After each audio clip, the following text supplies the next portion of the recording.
faith is unreasonable conviction which is assumed without evidence. That's why I say that you have faith in atheism. To form a self-reproducing cell from non-living chemicals requires the generation of a large amount of information.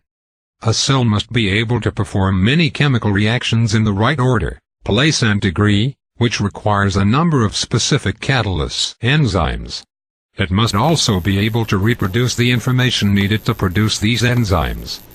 You are convinced your God is real even though there is no evidence to support that. I asked you earlier, what evidence you need befitting God's majesty? The evidence is clear if we examine our body, as every single biological process that takes place in so well-guarded manner, is an evidence of God's existence. Quote, humans, and all animal species, are incredibly engineered machines. Thousands of times more complex and better engineered than any man-made device on the planet. Not only do our electromechanical devices show design, but they're inventions, as there was absolutely no prior art models for nature to go by. We have servo motors, muscles that pull on rods, ligaments that in turn move ball and socket, joints, hip, mandible. We have an incredibly complex and efficient pump heart, a pair of digital cameras that produce three-dimensional images, eyes, miniature microphones, ears, and on and on. The greatest engineering group cannot come close to synthesizing the simplest of our organs. The one thing that makes us different from an incredibly engineered robot is life. That we are alive. Life separates us from robots, and life is the one thing that separates evolutionists from being able to see intelligence in the universe. If we were functioning and not alive, and were constructed of plastic and metal, and an evolutionist could observe us, he would have to admit that we are the result of an intelligence beyond imagination. The amazing thing is that evolutionists have absolutely no idea how life formed. They are completely unable to duplicate life in the laboratory.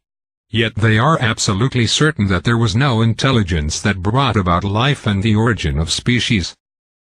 End quote. I am not convinced that any element ever presented as supernatural actually exists. And I have plenty of logical and factual evidence to support my apprehension. So this statement of yours proves that you are blinded by prejudice, not that you have researched well to find that God does not exist.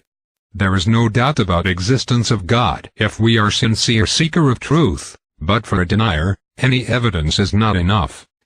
If something requires faith to believe it, then you may as well admit that it cannot be taken on its own merit, and does not deserve serious consideration. People in the world can be divided into two types, in relation to how they look at the world.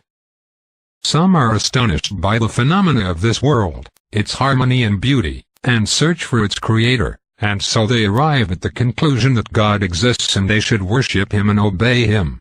While others find themselves free, and do not want to consider anyone's right upon themselves, so they search for the excuses to reject existence of God, and thus try to delude themselves and others with their statements. Quote, conviction of the reasonableness of theism and the tenuousness of atheism usually in itself does not cause a man to accept practical theism. There seems to be an almost innate suspicion that the recognition of deity will somehow rob one of freedom. To the scholar, who cherishes intellectual liberty, any thought of abridged freedom is specially dreadful. End quote. Thus we get what we search for. The experiment of Sutherland that you mentioned about creating self-replicating RNA has a fallacy in it. Read it again. They added phosphate at the end. Why? Does nature segregates phosphate for so long to prevent it from reacting with forming molecules? No. These reactive molecules will soon finish themselves if existed from the beginning. So Sutherland added it in the last, while natural pond will have all of them together. But this experiment is good to befool those who want to rest assured that God does not exist. That's why I say you have faith in atheism.